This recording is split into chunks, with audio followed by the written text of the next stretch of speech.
Warm greetings to my dear friends. On behalf of Elite Enlightened English Channel, I welcome you today's session, Vocabulary Builder, Day 11.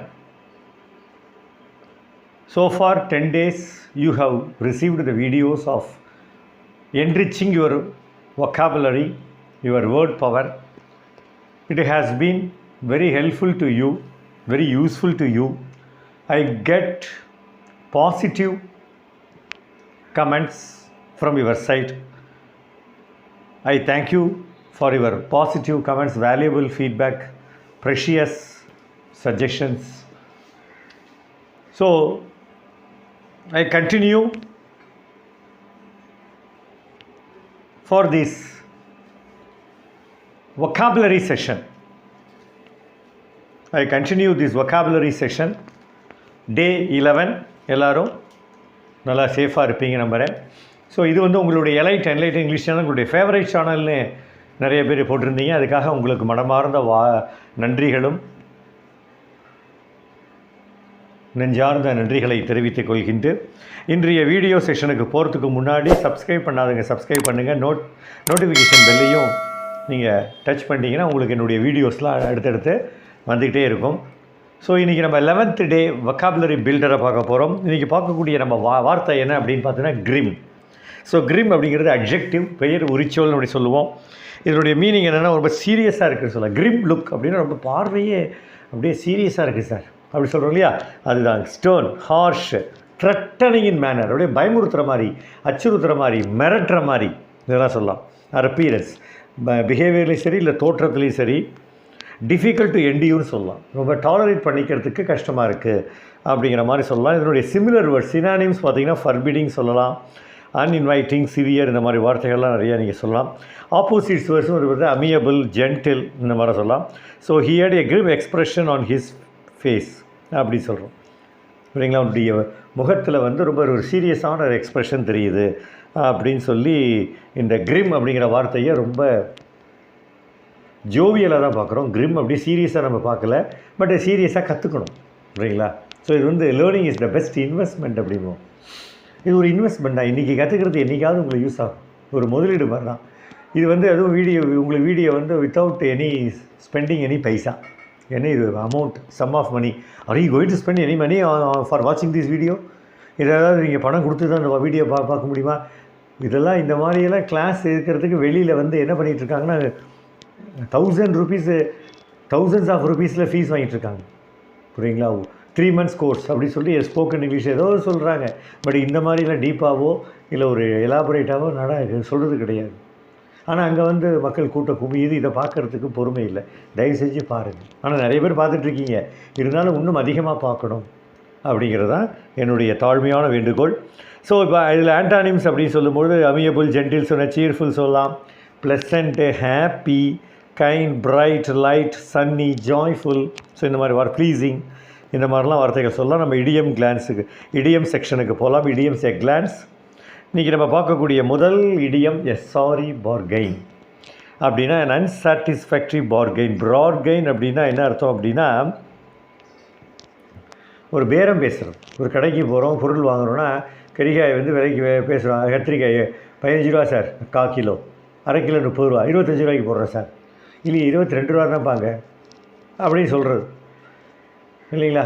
ரொம்ப சீப்பு, 22 ரூபாய்க்கு கூட எனக்கு வேண்டாம், ஒரு 2 கிலோ கொடு, 45 ரூபாய்க்கு கூட வாங்கிக்கோ அப்படின்னு 44 ரூபாய் 1 ரூபா கூட்டுறாராம். ஸோ அந்த மாதிரி பார்கன். ஆனால் சாரி பார்கன்னா அன்சாட்டிஸ்ஃபேக்ட்ரி, அவரால் சாட்டிஸ்ஃபைட் ஆகல அர்த்தம். She came bright eyed and bushy tailed for shopping but made a sorry bargain. Bargain சொல்லக்கூடாது, பார்கெயின். சிலதெல்லாம் கொஞ்சம் வேகமாக படிக்கும்போது டக்குன்னு வந்துடும். அது மாதிரி நீங்கள் வந்து அவாய்ட் பண்ணிவிடுங்க. ஸோ அந்த பிரைட் ஐட் அண்ட் பஷ்ஷி டைல்டுங்கிறது இன்னொரு இடியம். லைவ்லி அண்ட் ப்ரிப்பேர்டுன்னு அர்த்தம். ரொம்ப லைவ்லியாக வரும் சரிங்களா. ரொம்ப ஒரு இடத்துக்கு போகும்போது ரொம்ப என்ன பண்ணுறது, நல்லா மேக்கப்லாம் போட்டுக்கிட்டு பிரைட்டாக ஒரு ஷூடாக போகிறது தான் அதுக்கு பேர்.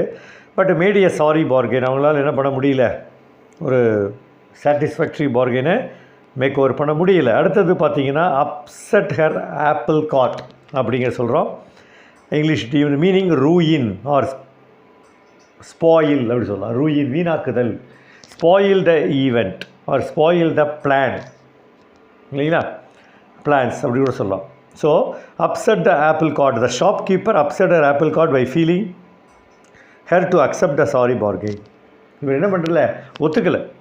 இவர் என்ன பண்ணுற, இந்த லேடி வந்து எப்படியாவது ஒரு பார்கெயினை பண்ணலாம், ஆனால் unsatisfied bargain because upset her apple card, அந்த பிளானை வந்து ஸ்பாயில் பண்ணிட்டார், அதான் அர்த்தம். அடுத்த இடியம் போகலாம். ஃப்ரம் சூப் டு நட்ஸ் அப்படிங்கிறது அப்படின்னா பிகினிங் டு த எண்டு, ஆரம்பத்துலேருந்து முடிவு வரைக்கும். Another way to say from beginning to end or from start to ஃபினிஷ்னு சொல்லலாம்.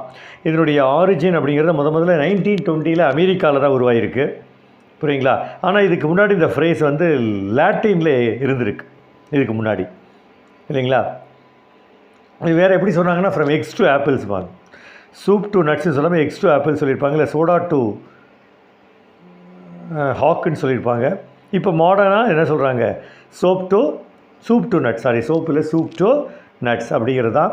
So she bought things from soup to nuts in that list at that to not at a sorry bargain அப்படிதான். So ஒரு லிஸ்ட்டில் from beginning to end எல்லாமே வாங்கிட்டான், ஆனால் she did not have any sorry bargain. அதே மாதிரி perfect storm அப்படின்னா combination of unfavourable circumstances அப்படின்னா என்ன அர்த்தம் அப்படின்னா நம்மளுக்கு சாதகம் இல்லாத சூழ்நிலைகள் அப்படின்னு அர்த்தம்.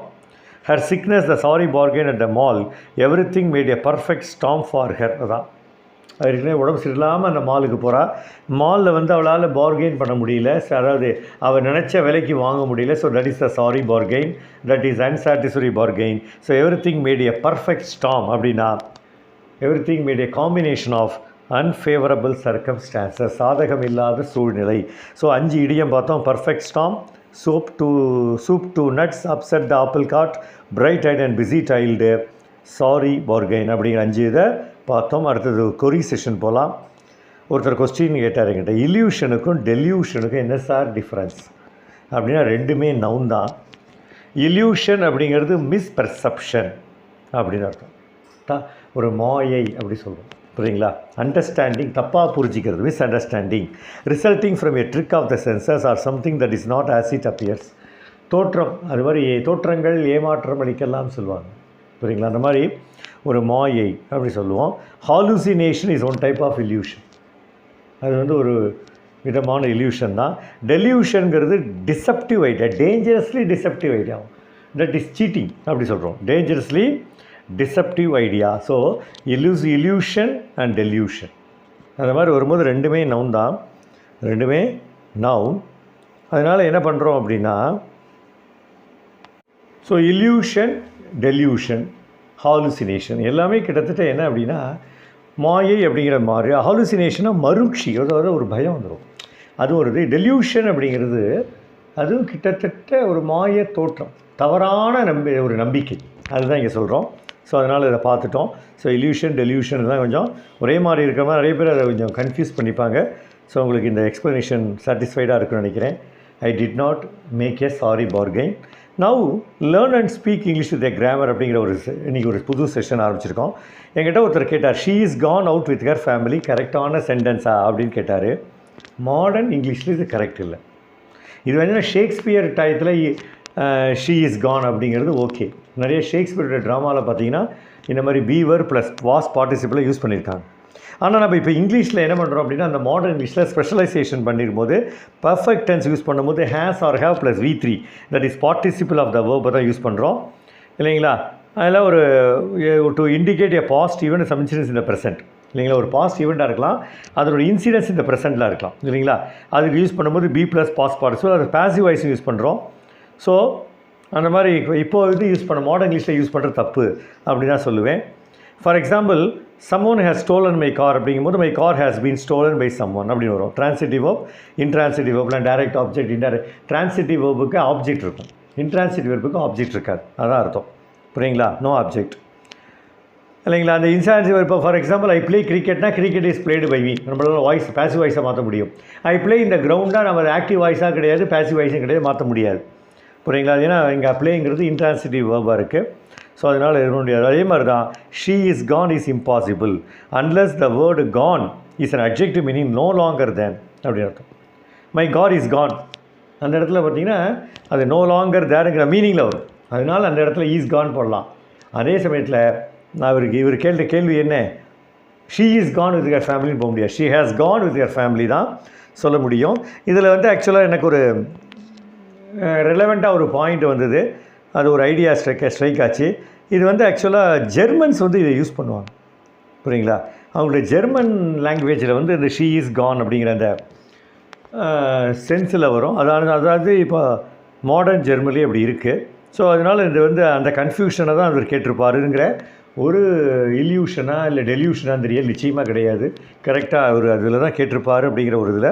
ஸோ மாடர்ன் ஜெர்மனில் வந்து நீங்கள் என்ன பண்ணலாங்க, ஈவன் இந்த பைபிளெல்லாம் பார்த்தீங்கன்னா உங்களுக்கு இது இருக்கும் இல்லைங்களா? பைபிள் நியூ டெஸ்டமெண்ட்டில் கூட சில இடத்துல வந்து for example the Messiah's come has கம்பில் ஈஸ் கம்னு இருக்கும்.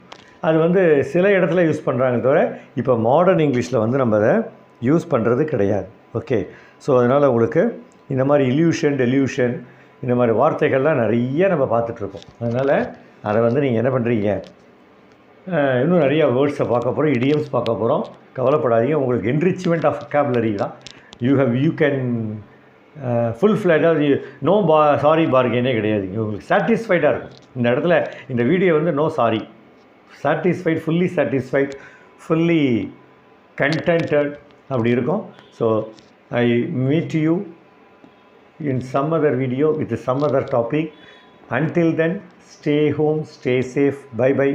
Yours, Elite Enlightened English channel by Kanan Ramesh. Thank you.